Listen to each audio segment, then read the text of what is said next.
Before opening up for questions, I'd like to let you know that the document outlining the district's continuing operations plan will be posted to our website right after this noon conference. It's palmbeachschools.org/coronavirus.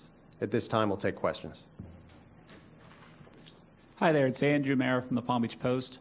A question about the meal delivery. I think I understood that meals are not being delivered next week because schools are closed. Is there any contemplation about revisiting that, given that a lot of the grocery stores are having trouble keeping the shelves stocked?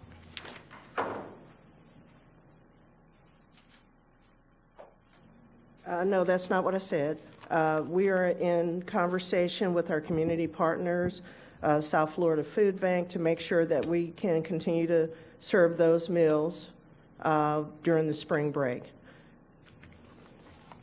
Next question. I'll go to her. This is for the instructional staff. I'm Lois from the Sun Sentinel. When students log in to take a lesson, will they be seeing their own teacher?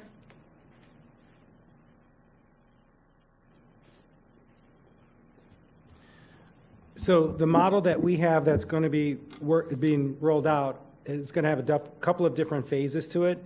What's going to happen over the next few days in the next week and on the Monday after spring break is that those teachers who are able to utilize Google Classroom will begin to roll out where they'll see direct instruction from a classroom teacher. However, there are options where if teachers are not yet up to that capacity, where there are lesson plans that was shown by Ms. Fetterman earlier today. So will every student have a choice of seeing a live lesson or a recorded lesson? It's up to the student's family?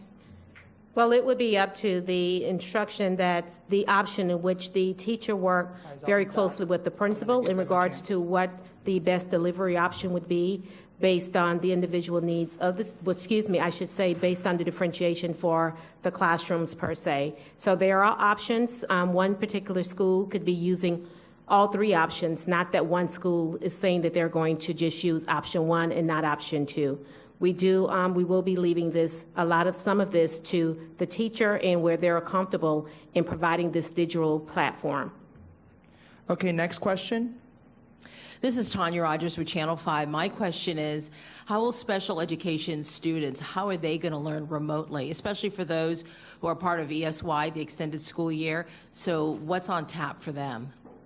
So when it comes to special education services, yesterday Commissioner Corcoran did mention that they're going to be working closely with us. There are options that the team has been putting together to deliver education for our special needs population. And Ms. Fetterman, you want to add to those pieces? Additionally, we have included a lot of support, so the lessons being provided on the Google site include a lot of supports for our ESE students, as well, of course, for our English language learners. So those are being co-written by our ESE supports team staff and our multicultural department staff. Additionally, we are working with therapists, so therapy will be provided as well as much as possible. And we are continuing to receive guidance from our state and federal DOE in order to provide our individualized plans as much as possible during these times. I do have a follow-up to that. I just want to make sure that along with providing all that, will there also be some tips to help the parents? Because I know the parents, and we've been hearing from parents ourselves at the station, will there be some tips for them to be able to know how to keep their kids moving along and learning? Yes, we will be providing ongoing support to the parents. We do have a support line actually set up here for the district office to where the parents will be able to call in if they're needing some ongoing support. We will be able to provide the support utilizing our call-in system, our hotline. And the classroom teacher. The classroom teacher will constantly be in communication with the families as well. That's part of the digital learning experience. Next question. This is Danielle Waugh from CBS 12. Could you speak about the deployment process of devices? It sounds like plans are still being worked out, but do you expect something like the meals where people can drive to a site and pick it up for their kids? Yeah, so we have a conference call scheduled this afternoon with our school principals to work on that deployment package.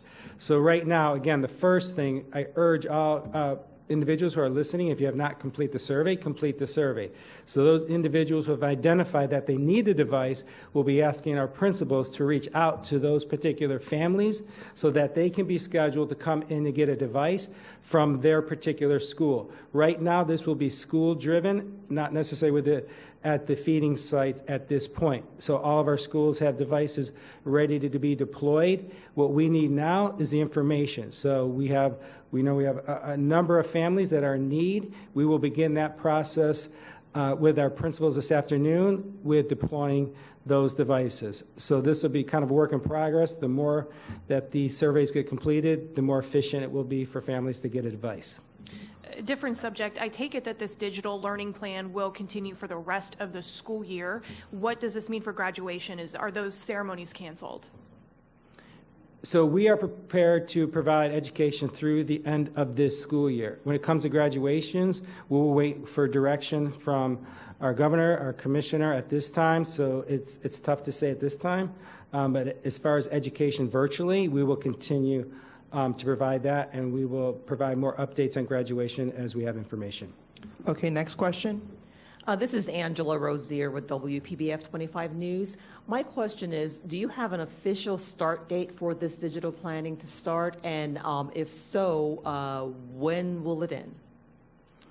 So teachers come back from spring break virtually on the 30th, that Monday. So that will be a day for them to prep and get up to speed. In the meantime, principals will be working to deploy devices as they get up to speed on that 30th. Our goal is that teachers will begin on the 31st to deliver virtual education.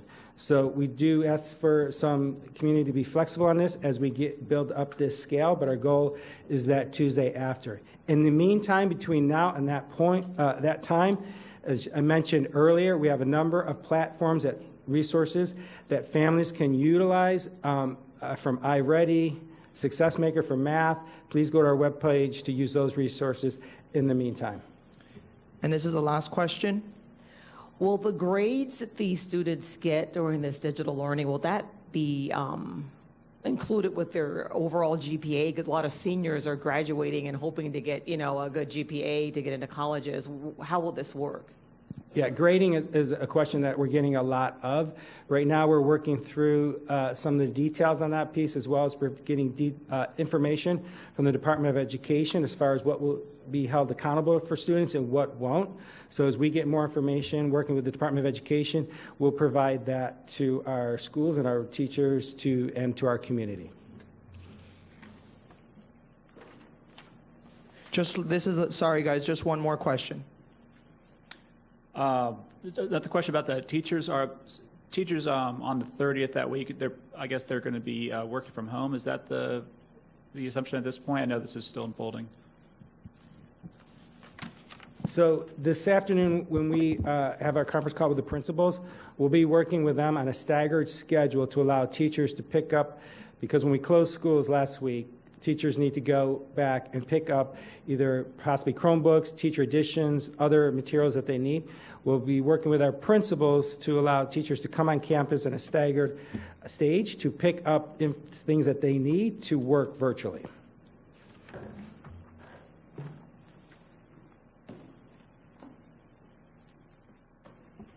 We realize there were some technical difficulties at the beginning of this event. This press conference was recorded in its entirety and will be placed on our website shortly. Thank you for coming.